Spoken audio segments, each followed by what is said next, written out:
바울이 고린도 교회에 편지를 쓴 여러 가지의 목적에 대해서 말씀드린 적이 있습니다. 그중 한 가지는 바울의 사도권을 변호하기 위함, 그런 목적을 가지고 편지를 썼다고 말씀을 드린 적이 있었죠. 바울은 지속적으로 사도권에 대한 도전을 받고 있었습니다. 이것은 자신이 개척한 교회도 예외는 아니었었던 것 같습니다. 자기가 개척한 교회들에서도 사도권에 대해서 시비를 거는 사람들이 있었던 것 같아요. 말씀을 보면은 주로 그런 사람들은 외부에서 교회로 들어오게 되고 그 유대교 율법주의자들에 의해서 이제 바울을 음해하는 사람들이 있었던 것 같습니다. 그런데 그렇다고 해도 역시 바울이 개척한 교회는 다른 교회들보다 바울에게는 좀 더 우호적이었던 것 같기는 해요. 특히 바울이 자신이 개척한 교회 중에서도 고린도나 에베소 같은 교회들은 더 많이 바울에 우호적이었고 바울 자신도 이 교회에 대한 더 애틋한 마음을 가지고 있었던 것 같습니다. 아주 오랫동안 머물면서 말씀을 전했던 곳이었기 때문이죠. 오늘 우리가 읽은 본문은 바울이 고린도 교회 성도들을 어떻게 생각하고 있는가, 비록 자신에 대한 사도권을 가지고서 시비를 걸고 있지만 그럼에도 불구하고 바울이 고린도 교회 성도들을 어떻게 생각하고 있는지가 잘 나타나 있는 말씀입니다. 오늘 본문에서 바울은 고린도 교회 성도들을 편지라고 이야기를 하고 있어요. 2절 말씀에 너희는 우리의 편지라 우리 마음에 썼고 뭇 사람이 알고 읽는 바라 이렇게 말씀하고 있습니다. 여기서 편지로 쓰여진 헬라어 에피스톨레라는 단어가 원래 가지고 있는 뜻은 우리가 일반적으로 생각하는 편지의 뜻보다는 추천서, 이런 뜻이 더 강한 단어예요. 추천서. 그래서 1절에 보면은 1절에는 바울이 추천서에 대해서 이야기를 하고 있잖아요. 그러면서 2절에서 바울이 자신의 사도권에 대한 추천서가 여러분들입니다. 나에 대한 추천서가 고린도 교회 성도님들입니다. 이렇게 말씀하고 있는 거예요. 내가 사도라는 것을 추천해 줄 수 있는 그 추천서가 문서의 형식이 아니라 추천서가 당신들입니다. 내가 이곳에서 사역을 한 것들, 당신들에게 복음을 전했던 것들, 그것 자체가 나의 추천서입니다. 그렇게 말씀하고 있는 것입니다. 그리고 3절에 이어서 고린도 교회 성도들을 그리스도의 편지라고 말씀하고 있는 것이죠. 이 그리스도의 편지를 공동 번역에서는 조금 더 잘 번역을 해놨어요. 제가 보니까. 공동 번역으로는 이 3절 말씀은 이렇게 말씀하고 있습니다.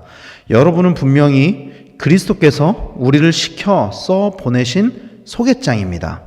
이 소개장은 먹으로 쓴 것이 아니라 살아계신 하나님의 명령으로 쓴 것이며 석판에 새겨진 것이 아니라 여러분의 마음속에 새겨진 것입니다. 아마도 당시의 사람들은 바울의 그 사도권에 대한 바울의 신분을 의심했고 계속 시비를 걸었고 증명해봐라. 네가 사도라는 것을 증명해봐라. 이런 요구가 있었던 것 같아요. 예를 들면 이런 거죠. 예를 들면은 당시의 교회의 지도자, 예수님의 제자 중에서도 지도자였던 베드로가 당신이 사도라는 것을 인정했냐? 그것을 인증하는 문서를 좀 가져와 봐라.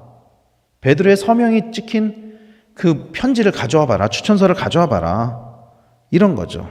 그리고 그것이 오늘 본문에서는 바울은 그러나 이 추천서가 소개장이 글로 쓰여진 것이 아니라 마음에 새겨진 것이고 이것이 그리스도께서 보내신 것이다 라고 말씀하고 있는 거예요. 이 마음에 새겨졌다. 그래서 옛날 성경에서는 이거를 석비, 신비, 육비 막 이렇게 말씀을 하잖아요. 여기에서 이 석판에 쓰여졌다, 석비에 쓰여졌다고 하는 것은 모세의 율법을 의미하는 것입니다. 바울의 적대자들, 특히 유대교주의자들은 여전히 율법에 매여 있으면서 바울을 음해하여 교회를 어지럽게 하였습니다. 그들은 율법을 기준으로 믿음을 판단하게 했고 그리고 그것은 결국 죽음에 이르게 하는 길이었습니다. 율법으로 믿음을 판단하는 게 왜 죽음에 이르게 하는 길이냐면요.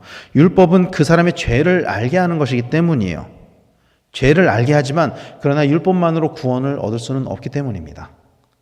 죄를 알 수는 있지만 그것만으로 구원을 얻을 수 없기 때문에 이 신비에 쓰여진 것만으로는 사람을 구원할 수 없다라는 거예요.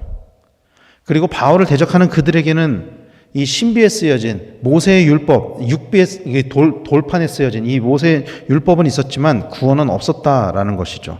그래서 바울은 그런 자들에 관해서 이렇게 말씀하고 있는 거예요. 6절 하반부에 율법 조문은 죽이는 것이요 영은 살리는 것이니라. 이렇게 말씀하고 있는 것입니다. 물론 율법 그 자체가 사람을 죽이는 것은 아니에요. 율법이 그 자체가 사람을 죽이는 것은 아닙니다. 바울도 로마서에서 율법에 관해서 이렇게 말씀하고 있습니다. 로마서 7장 12절 말씀에 이로 보건대 율법은 거룩하고 계명도 거룩하고 의로우며 선하도다. 율법이 거룩하고 의롭고 선한 것이라고 말씀하고 있어요. 율법이. 당연하죠. 율법은 그 자체로 의롭고 선한 것입니다. 하나님께서 직접 내려주신 것이기 때문이죠. 그리고 예수님께서도 율법을 폐하러 왔다고 말씀하지 않으셨어요. 예수님께서 오신 것은 율법을 폐하러 오신 것이 아닙니다. 율법을 완성시키기 위함이었죠. 그 율법이 완성되기 위해서 예수 그리스도의 죽으심과 부활이 있어야만 했습니다. 이것이 율법의 완성이었습니다. 그렇기 때문에 그들이 가지고 있는 돌판에 쓰여진 율법만으로는 구원이 없다라는 거예요. 예수 그리스도의 십자가와 부활이 없기 때문에 그들에게. 유대교주의자들은 옛 언약에 묶여 있어서 예수님이 주신 새 언약을 모르기 때문에 그들에게 구원이 없다라는 것이죠. 그러나 하나님은 새 언약으로 모두를 구원하기를 원하신다라는 사실을 믿으시길 바랍니다. 그리고 그 새 언약에 기반해서 일꾼을 세우시고 그로 말미암아 구원의 역사를 이루어 가신다라고 오늘 바울은 말씀하고 있는 것입니다. 그리고 바울 자신이 그렇게 세워진 일꾼이고 직분자이다라고 고린도교회 성도들에게 이렇게 말씀하고 있는 거예요. 하나님은 하나님의 일을 하기 위해 직분자들을 세우십니다. 하나님이 직분자들을 세우시는 이유는 이것입니다. 그리고 그런 직분자들은 마음속에 하나님에 대한 확신, 믿음이 새겨져 있어야만 합니다. 마음속에 그것이 쓰여져 있어야 된다는 거예요. 새겨져 있어야 한다는 것입니다. 그리고 그러한 일꾼들은 그리스도께서 세우신 것입니다. 오늘 보면 6절에서는 그가 또한 우리를 새 언약의 일꾼 되기에 만족하게 하셨으니 율법 조문으로 하지 아니하고 오직 영으로 함이니 율법 조문은 죽이는 것이요 영은 살리는 것이니라. 이렇게 말씀하고 있죠. 그가 또한 우리를 새 언약의 일꾼 되기에 만족하게 하셨다. 이렇게 말씀하고 있습니다. 그리스도께서 우리를 일꾼으로 세우셨습니다. 직분자로 세우셨습니다. 그리고 그것을 하기에 만족하게 하셨다. 이게 무슨 의미죠? 여기서 만족으로 쓰여진 헬라어 히카노센이란 단어가 고린도후서 2장 16절에서는 어떻게 쓰여졌냐면 똑같은 단어가 감당이라고 쓰여집니다. 감당. 그러니까 다시 이야기하면은 그가 또한 우리를 새 언약의 일꾼이 되기에 그것을 감당하게 하셨다. 감당하게 하셨다. 이런 뜻을 가지고 있는 거예요. 이런 의미를 가지고 있는 거예요. 하나님께서는 우리를 직분자로 세우셔서 새 언약을 이루어가기를 원하십니다. 믿으십니까?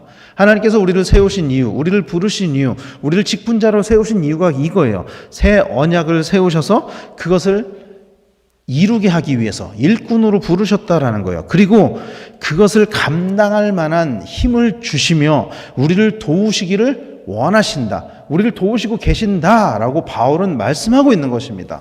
고린도교회 성도들에게 새 언약을 가지고 있는 당신들, 하나님께서 당신들이 그것을 감당할 만하게 하십니다. 도우십니다. 그리고 나도, 그러니까 바울 자신도 그렇게 감당할 만하게 세우셨고 감당할 만하게 도우셨습니다. 그렇게 말씀하고 있는 것입니다.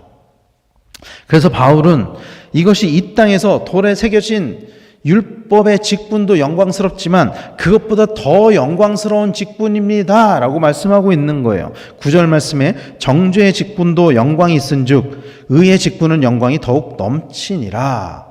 율법으로 사람을 판단하고 정죄하는 것, 드러나는 자리에서 의로운 척하는 것은 사람들에게 인정을 받을 수 있죠. 그리고 당시에는 더 했겠죠. 그런 인정을 받는 것이. 그러나 하나님은 의의 직분을 더 영광스러운 것으로 여기고 그들을 세우시기를 원하신다라고 말씀하고 있는 것입니다. 이 의의 직분은 행위의 직분이 아닌 믿음의 직분입니다. 하나님의 은혜로 주어진 직분입니다. 행위로 얻은 직분이 아닙니다. 우리는 모두 율법이 아닌 하나님의 은혜로 구원을 받은 사람들입니다. 그러므로 율법을 기반한 정죄의 직분이 아닌 하나님의 은혜를 기반한 의의 직분을 가지는 성도님들이 되시기를 간절히 소망합니다. 고린도 교회 성도들은 바울에게 있어서 하나님이 쓰신 추천서와 같은 사람들이었어요.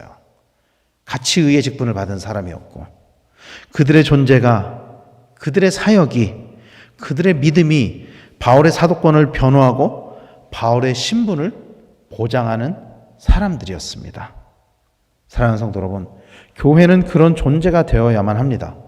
서로가 서로에게 복음의 추천서가 되어야만 합니다. 저에 대한 추천서가 우리 성도님들이 되셔야 되는 거고, 성도님들에 대한 추천서가 제가 돼야 되는 것입니다. 우리 서로가 추천서가 돼야 되는 거예요. 아, 저 사람을 보니까 저 사람은 하나님께서 세우신 사람이구나. 저 공동체는 서로가 하나님이 세우신 의의 직분을 받은 공동체구나. 그리고 그런 우리 서로를 통해서, 우리들을 통해 사람들이 하나님을 알고 하나님이 우리를 세우신 그 이유와 목적대로 복음이 흘러나가야만 한다라는 것을 믿으시길 바랍니다. 하나님은 이를 위해 우리를 일꾼으로 삼으시고 직분자로 세우셨습니다. 하나님의 직분자로서 은혜 받은 사람으로 그런 추천서의 삶, 하나님의 평지의 삶을 살아가시는 우리 성도님들이 되시기를 간절히 축원합니다. 편지는요, 보낸 사람이 있고 받는 사람이 있어요. 편지는. 그리고 보낸 목적이 있습니다. 하나님께서 우리를 누군가에게 보내셨습니다. 가장 먼저는 우리 옆에 있는 서로에게 보내셨습니다. 그리고 또 다른 사람들에게 하나님 지금 우리를 보내고 계십니다. 그리고 우리를 보내신 그 목적이 있습니다. 우리를 통해 하나님의 마음이 전해지고 하나님의 사랑이 전해지는 그런 은혜가 넘치게 되기를 소망합니다. 그래서 지금도 우리를 보내고 계신 그 하나님의 일하심이 우리 안에 날마다 나타나서 하나님께 쓰임받는, 하나님의 그 목적대로 쓰임받는 그런 삶을 살아가시는 우리 성도님들 다 되시기를 예수님의 이름으로 간절히 축원합니다. 기도하겠습니다.